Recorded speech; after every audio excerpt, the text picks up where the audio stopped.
Welcome back. One final point before we go tonight. Happy Memo Day, the time of the year when the FBI sees their corrupt shadow and dives back into their hole for 6 weeks. Now, there is a lot of commentary floating around about the memo and its contents. Just so that you are fully informed about what we learned, here's what's in the actual memo. The infamous Trump dossier put together by former British spy Christopher Steele was, in fact, the justification used in order to obtain the original FISA court warrant to spy on Trump campaign official Carter Page.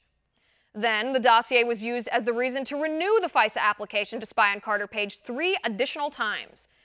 Even worse than that, according to the memo, recently removed Deputy FBI Director Andrew McCabe testified that the FISA warrants would not have been sought at all without the information from the dossier. As if that is not bad enough, all of this happened on purpose. This dossier was used as the reason to spy on Trump advisor Carter Page because of lying and political corruption at the Department of Justice. According to the memo, top Department of Justice officials misrepresented the memo in their applications to the FISA court judge, just like Congressman Ted Yoho told this show last week. The fact that the dossier was an unverifiable load of salacious garbage put together as a political tool to try to take Trump down, the FISA court judge was not told about that part during the application process for the warrants on Carter Page.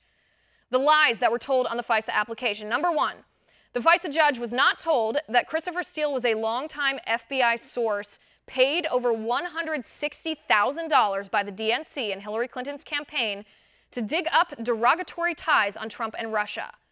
Number two, the application also didn't mention that Christopher Steele was paid by the FBI separately, but for the same information. Number three, the FBI had only barely begun to even try to corroborate the Steele dossier when it was used in the initial FISA application. Basically, the FBI was using the dossier as the primary reason to snoop on Carter Page without knowing whether or not it was true or entirely fabricated. Now, these warrants by law have to be renewed every 90 days, and each renewal requires separate findings of probable cause. Yet, each application, according to the memo, cites the Steele dossier. And now we're getting to the juicy parts where we name names. Guess who signed off on these warrants? Former FBI Director James Comey signed 3 of the warrants. Former Deputy FBI Director Andrew McCabe signed 1.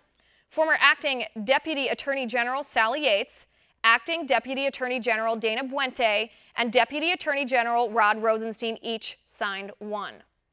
According to the memo, Department of Justice official Bruce Orr was Christopher Steele's man inside the Department of Justice. Remember Bruce Orr? The Department of Justice official who was demoted after it was revealed that he hid meetings with Fusion GPS and Christopher Steele. Well, guess what those meetings were about?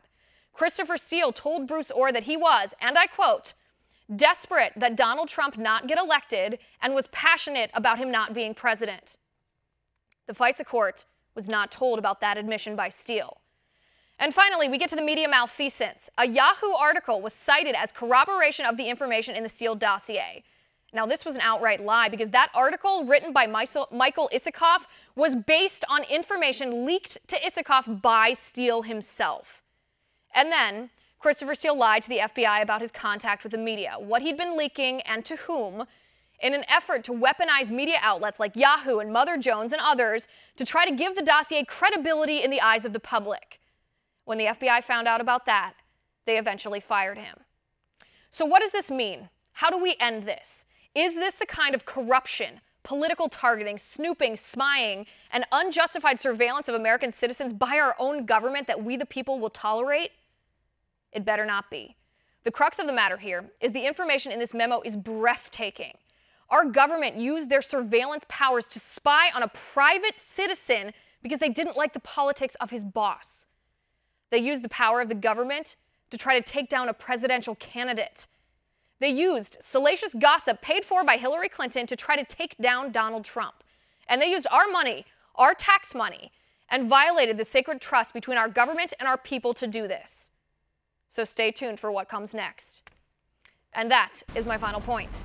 You can reach me on Twitter at Liz_Wheeler. If you liked the show, please send me an email at oann.com/contact.